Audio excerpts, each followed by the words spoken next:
سره نو هغه خو مزې خو چې ازاد ګاډي کې نو په ګاډي کې به یې سټارټ یو که په کمره کې په کمره کې به یې سټارټ. السلام علیکم. د اختر نه یوه هفته مخکې چې چوټي شوم دغه شان یم په کمره کې یم لکه چوټي نه په کمره کې یم نن دې ورځې راوتې سعودیان چې چېرته نه ځي زما همداسې کار ورپسې نه بیا زه چې وځم چېرته هوټل ته لاړ شم یا بخارۍ ته لاړ شم ملګري خوا ته لاړ شم نږدې لکه سعودیان د اوسه پورې نه دي راوتي دغه شان ته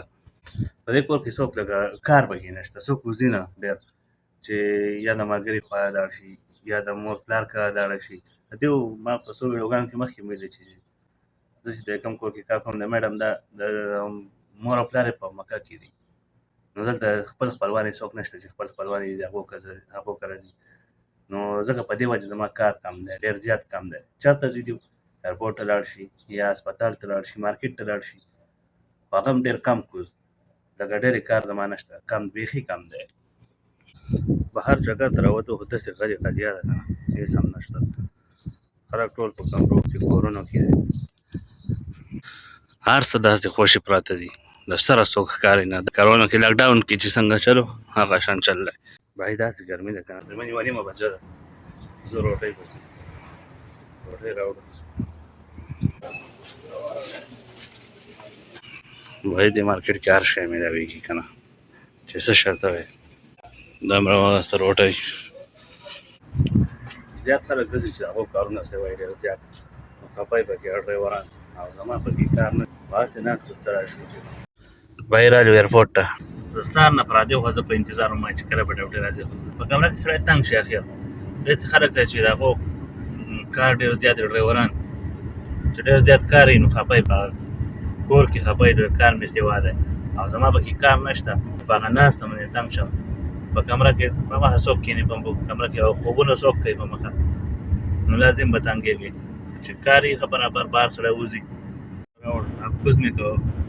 ته دوبۍ ته چې اختر ختم شي نو روان شه دوبۍ ته ډېر میاشت به ایستاره یم او بیا به راځم بېرته بهي سعودي عرب کې چې کار کوې د کور ډیوټي کې کور کار کوې نو بهي کې به کار زیات هم یو کم به وي که داسې ټایم به راشي چې تا به ډېر زیات کار وي 24 घंटों کې به تقریبا 17-18 घंटे ستا کار وي او داسې ټایم به راشي چې ته به په کمره کې ټوله شپه ورځ به په کمره کې لکه زما خو زیات ډرایوران ته ډېرې په مخه کار وي ځکه پکې تنګ وي او بل ځای ټکابل او کوم کور کې جنګ جګړې یو غوسه پکې نو هغه کور کې به سړی تنګېږي بهي سعودیان نه ټول خوشې دي نه ټول ښه دي شته پکې بهي د کور کې چې سړی کار کوي سعودي سره نو هغه خو مزې خو چې ازاد چې کوم وي نو هغه تباه او برباده هغه نه به کله پیسې غواړي کله به ته 1000 راکړه کله 2000 راکړه نو هغه مجبورا څه به کوي بیا تنګ شي نو تنزل به کوي نقصان خپل کوي سعودي عرب کې ګوره د ګاډي څوک پروا نه کوي په دې ډاټسن کې دغه اوس دا کباړ پروت دی څومره نوی ډاټسن دی خو کباړ پکې دی ایرپورټ نږدې دی ځان تقریبا 10-15 منټ کې سړی راسي ایرپورټ ته دا تقریبا کور ته راورسي 2-3 منټه کې به اوس کور ته ورسو ښه کور دی خو بس کار پکې نشته دا پکې مصیبت دی چې کار یې نشته که زه تېزم نو د کار په وجه به تېزم د دې کور نه چې کار یې نشته نو ځکه به زه بل ځای به ګورم بهي راغلم سالون ته میډم مې راوړه سالون کې مې کوزه کړه الهام را دا سالون دی او ګرمي داسې ټیټه ګرمي ده تقریبا مازدیګر 4:30 بجې دي او 38 سانتیګریډ ګرمي ده که په ګرمۍ کې چې په سعودي عرب کې که په ګاډي کې نو په ګاډي کې به ایسې سټارټ یو که په کمره کې په کمره کې به ایسې سټارټ ایسې نه بغیر ګزاره نه کېږي چې د ایسې نه بغیر ګزاره وشي په سعودي عرب کې تقریبا میاشت دوه بعد به د دې نه ښه ټیټه ګرمي موږ هم ورته ایسې سټارټ کړلی په 2 منې لګېدل دی بس خیر انتظار ورته کوو چې څه ټایم به راوځي ولاړ یو ورته څنګه چې روژه ختمه شوه دغه شان ورسره ګرمي سیوا شوه داسې ټیټه ګرمي ده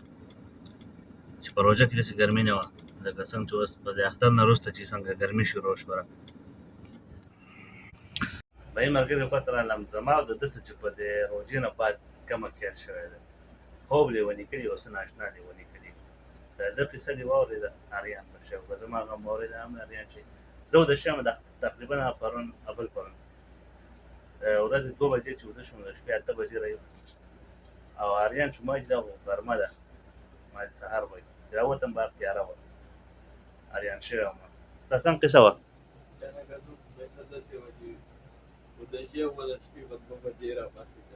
ها بیا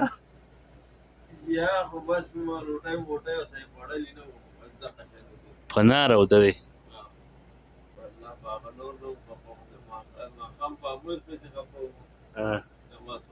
کلی په یو ځل به یې ټول کلي وای کنه ولې دا ټول